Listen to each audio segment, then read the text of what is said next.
بسم اللہ الرحمن الرحیم۔ ایک حدیث میں ہے کہ رسول اللہ صلی اللہ علیہ وسلم نے دریافت فرمایا کہ آج تم میں سے کس نے روزہ رکھا ہے؟ تو سیدنا ابو بکر صدیق رضی اللہ تعالی عنہ نے کہا میں نے۔ تو پھر آپ صلی اللہ علیہ وسلم نے پھر پوچھا آج تم میں سے کس نے نماز جنازے میں شرکت کی ہے؟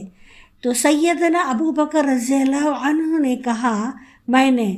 پھر آپ صلی اللہ علیہ وسلم نے پوچھا آج تم میں سے کس نے کسی مسکین کو کھانا کھلایا ہے؟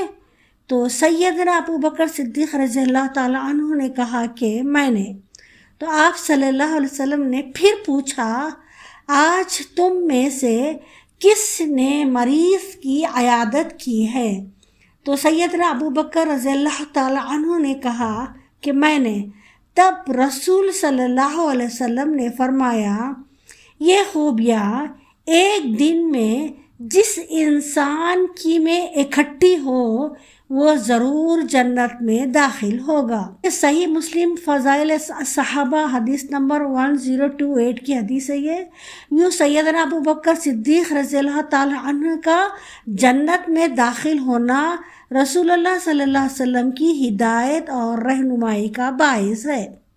یہ چار ہم کو بھی کوشش کرنی چاہیے کہ یہ چار اعمال ہے نا، روزہ رکھا ایک ہی دن میں اور ایک ہی دن میں جنازے میں شرکت کی اور مسکین کو کھانا کھلایا اور مریض کی عیادت کی۔